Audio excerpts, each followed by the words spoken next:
안녕하세요, 여러분. 성공합시다. 매일 여러분을 만날 수 있다니 정말 너무 감사하고 기적 같은 일인 것 같아서 정말 새벽이 너무너무 기다려져요. 목소리를 낼 수 있다는 거, 또 이렇게 말씀을 전할 수 있다는 것이 얼마나 소중한 일인지, 감사한 일인지 일상을 다시 한번 감사하게 돼요. 자, 오늘은 우리가 26장에 들어갈 건데요. 앞에서는 규례에 대해서 말씀을 하셨다면요. 이제 27장이면 레위기가 끝나잖아요. 마무리가 되어지면서 하나님의 율법을 지키는 사람에게 주어지는 약속된 축복과 그렇지 않았을 때 내려질 저주에 대한 내용이 있어요. 사실 이거는요, 고대 근동의 계약 양식이기도 했죠. 모세는요, 이 율법을 제시한 다음에 생명의 길 아니면 죽음의 길 너희가 선택해라 이렇게 말하고 있어요. 여러분은 이 인생의 갈림길에서 어느 길을 선택하실 건가요? 자, 한번 본문 속으로 들어가 보도록 할게요.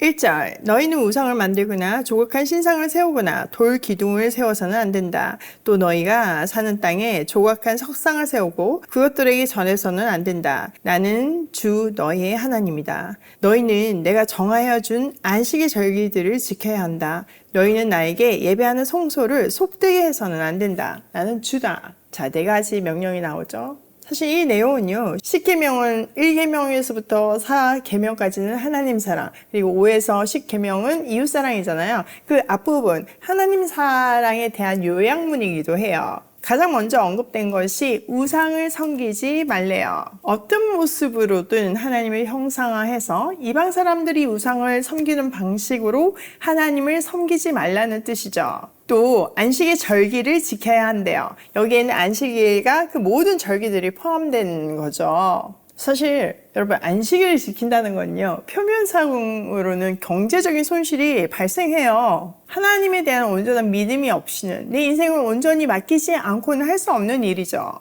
그런데 큰 그림에서 보면 사실 이거는 우리에게 가장 큰 축복이기도 해요.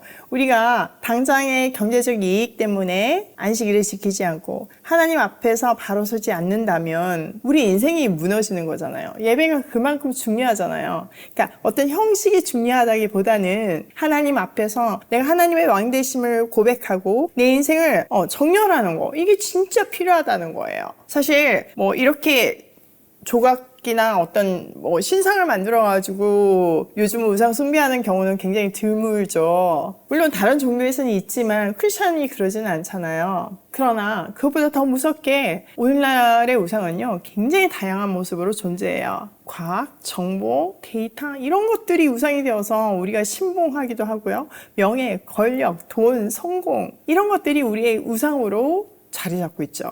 또 코로나19의 여파로 예배가 많이 무너졌잖아요. 옛날에는 온라인 예배 이런 게 없으니까 무조건 갔어야 되는 건데 요즘은 조금만 뭔가 이유가 생기면 온라인으로 대체해버리는 것이 현실이에요. 또 예배가 굉장히 많이 세상 문화와 접목되어서 세속화되고 있어요. 너무 안타까운 일이에요. 근데 중요한 사실은 예배가 무너지는 순간 우리 삶이 무너진다는 것을 꼭 기억하셔야 돼요. 이거는 예외가 없어요. 그러므로 우리는 주일 성수뿐만 아니라 이렇게 삶의 예배 자리에서 매일 아침 하나님의 왕되심을 고백하면서 우리 삶을 악기를 튜닝하듯이 튜닝해야 하는 거죠. 기준이 너무나 중요하거든요.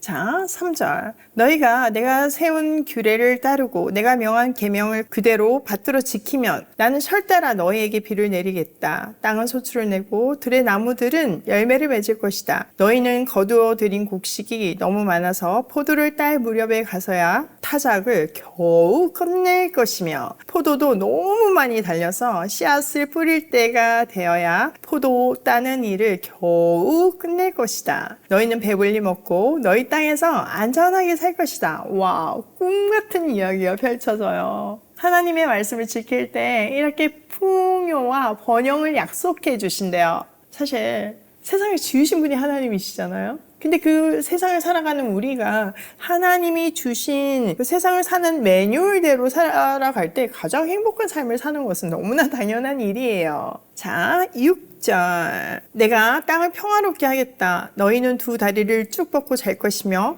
아무도 너희를 위협하지 못할 것이다. 나는 그 땅에서 사나운 짐승들을 없애고 칼이 너희의 땅에서 설치지 못하게 하겠다. 너희의 원수들은 너희에게 쫓기다가 너희가 보는 앞에서 칼에 맞아 쓰러지고 말 것이다. 그들 100명이 너희 5명에게 쫓기고 그들 10,000명이 너희 100명에게 쫓길 것이다. 너희의 원수들이 너희가 보는 앞에 칼에 맞아 쓰러지고 말 것이다. 자, 평화와 보호도 약속하세요. 전쟁이 멈추고 사나운 짐승도 없애신대요. 전쟁을 한다고 해도 뭐 일당백 말도 안 되게 이길 거래요. 왜냐하면 전쟁은 하나님께 속한 것이니까요. 이 말씀이 제게 너무 큰 위로가 되는 거 있죠. 이제 오늘부터 이제 다시 비즈니스를 열심히 시작해야 되잖아요.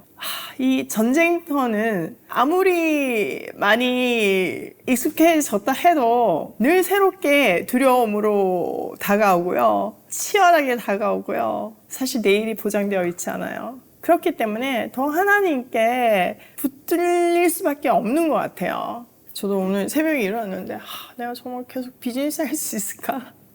이 불경기 속에서 치열한 경쟁 속에서 살아남을 수 있을까? 이런 생각들이 들더라고요.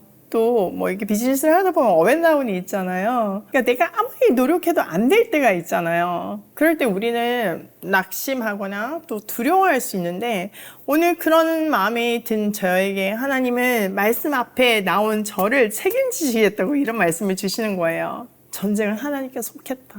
니네 회사 사이즈 갖고 걱정하지 마라. 내가 보호해 줄 것이고 하나님의 이름으로 나아갈 때 오이마켓이 감당해야 할 사명을 감당할 것이다. 이런 마음으로 이런 맛에 말씀 공부하는 거 아니겠어요? 이럴 때 우리는 새 힘이 돋고 아이디어가 떠오르잖아요. 그러니까 예배 안에 모든 답이 있는 거예요. 이게 성도의 축복이에요. 하나님이 이렇게 하나님의 말씀으로 사는 백성들에게 그 모든 위협을 또 모든 위험한 요소들을 제거해 주시겠다고 약속하세요. 하나님께 시선을 고정시킬 때 두려움이 사라지게 해 주시겠다는 약속이죠. 자, 9절. 나는 너희를 보살펴 자손을 낳게 하고 자손이 많게 하겠다. 너희와 세운 언약을 나는 꼭 지킨다. 너희는 지난해에 거두어들인 곡식을 미처 다 먹지도 못한 채 햇곡식을 저장하려고 해묵은 곡식을 바깥으로 퍼내야만 할 것이다. 와, 이것도 꿈 같은 얘기죠? 자, 일단 자손이 많아질 거래요. 이때의 자손은 사실 지금보다 더 큰 의미죠. 저도요, 자녀가 4명이잖아요. 이 아이들만 보고 있으면요, 그 잠언의 말씀처럼 화살통에 화살이 그득그득 찬 것 같은, 너무나 든든한, 나의 미래가 촉망받는 것 같은 그런 느낌이 들어요. 하나님은 그런 축복을, 미래에 대한 축복을 해주실 거래요. 또 이 내용은 단순한 지금의 언약이 아니라 아브라함 때부터 나라를 시작할 때부터 주신 언약의 내용이기도 해요. 우리는 믿음의 아브라함의 후손이잖아요. 이 언약이 지금 우리 가운데도 지속되고 있어요. 이 언약을 붙들 때 미래가 보장되는 거죠. 하나님은 신실하셔서 언약을 반드시 지키시는 분이시거든요. 자, 더불어서 풍요로워질 거래요. 추수를 했는데 이거 다 따먹지도 못할 때 또 씨를 뿌려야 되는 풍년이 계속될 것이고,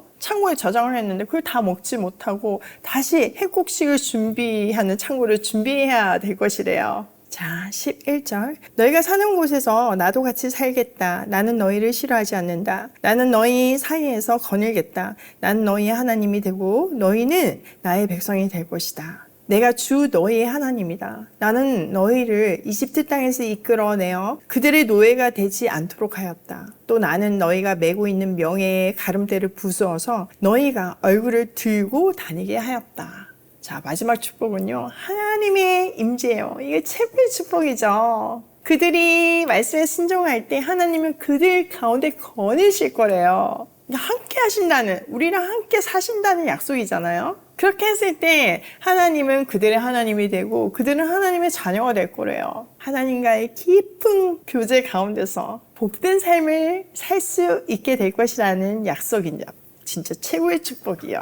자, 오늘 내용을 우리 삶에 한번 적용을 해보면요. 첫 번째, 기준을 분명히 하자. 이건 아무리 강조해도 지나치지 않아요. 하나님은 내 인생의 주인이시고 우리는 그분의 자녀예요. 두 번째, 예배가 무너질 때 삶이 무너진다. 이건 불변의 진리예요. 성경에서 계속 그 얘기가 있잖아요. 이스라엘이 왜 망했나요? 그들의 예배가 무너졌기 때문이에요. 그들의 예배가 타락했을 때 하나님은 나라를 망하게 하시고 그들을 포로 끌려가게 하셨어요. 우리도 마찬가지예요. 우리 예배가 무너질 때 하나님은 정신 차리게 하기 위해서 몽둥이를 드시고 삶이 무너져요. 언제까지? 다시 예배자로 설 때까지요. 세 번째, 하나님과 깊은 교제를 하는 삶이 가장 큰 축복이다. 진짜 그렇지 않나요? 하나님이 세밀하게 이렇게 아침에 힘들 때 내 마음 아시고 그걸 다 세세하게 말씀해 주신 그 하나님이, 그 전능하신 하나님이 내 아버지란 사실은 가장 큰 축복이에요. 그 무엇하고도 바꿀 수 없는 정말 미래에 대한 확실한 보장이기도 하죠. 오늘도 기준을 분명히 해서 삶을 바로 세우며 하나님과의 찐 교제 가운데 행복한 발걸음으로 고고싱해요.